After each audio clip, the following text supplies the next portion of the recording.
Para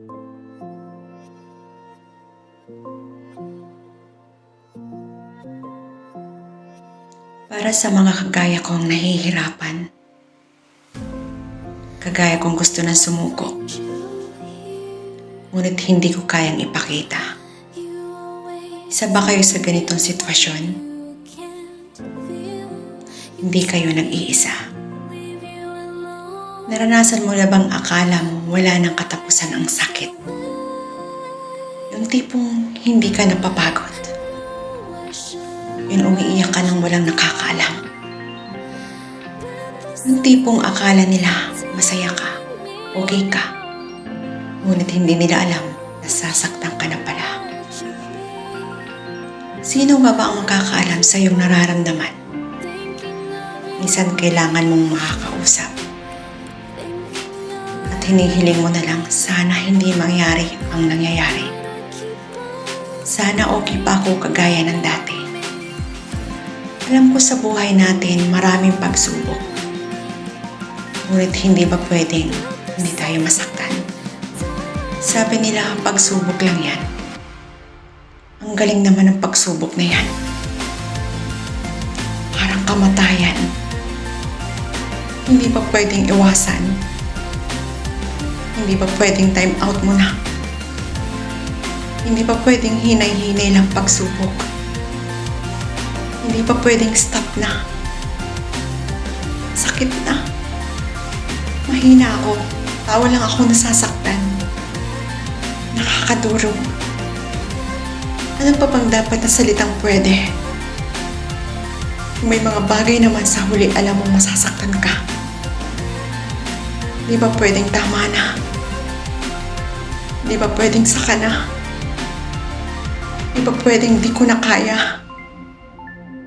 Sakit-sakit na. Alam ko sa sarili ko ako'y matapang. Ngunit ngayon ko nalaman hindi pala. May mga oras talaga na kailangan natin maging malakas, matapang, para mapakitang matatag ka, panghangaan ka. Ngunit may mga oras din na kailangan natin ipakita na minsan hindi natin kaya. Dahil tao tayo, hindi tayo Diyos. Upang kayang labanan ang lahat. Dahil tao tayong pwedeng sumuko kapag hindi na kaya lumaban. Tao tayo, may nararamdaman, nasasaktan. Tao lang akong napapagod. Walang masamang sumuko at ipakita ang ating kahinaan. Ngunit lumaban tayo sa hamon ng buhay. Mahirap man, ngunit mahalaga lumalaban tayo. At ang tanging sandata ay ang panalangin.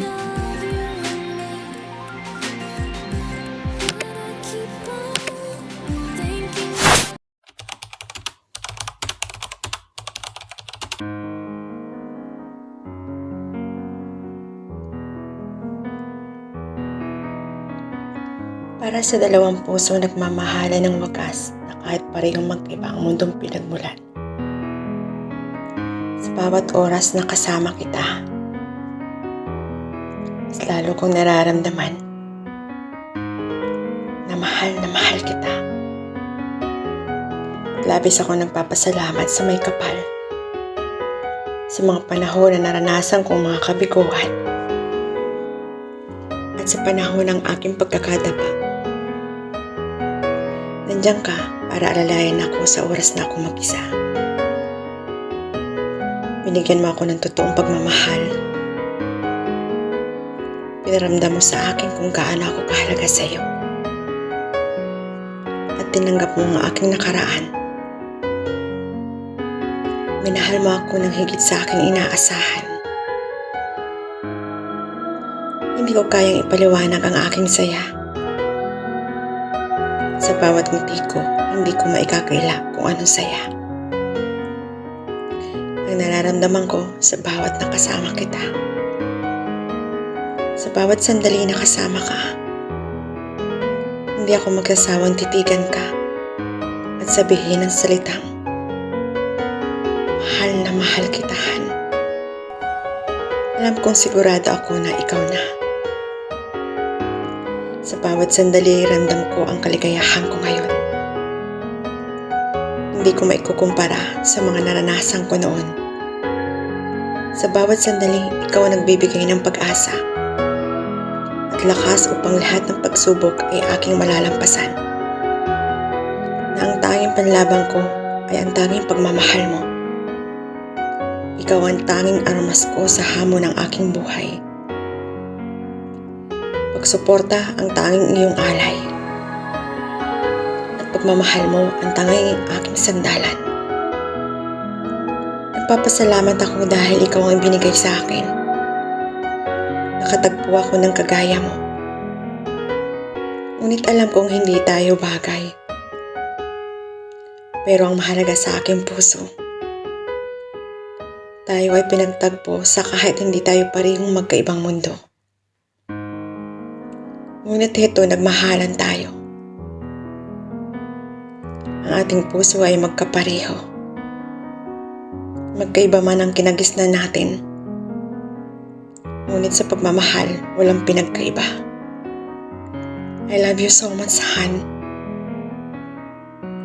Ikaw lang sa puso ko, at ikaw lang sa buhay ko, walang iba. Tanging ikaw lang mahalaga sa buhay ko at pinangarap ko. At sigurado ako na ikaw na, walang iba. Wala na akong hihilingin pa. Tanging ikaw lang. Hanggang sa huling sandali ng aking buhay, ikaw lang. At sa bawat sandali, ikaw ang aking gustong makasama. At hindi magsasawang mahalin ka. I promise. Sa buhay ko, sa puso ko, mahal na mahal kita.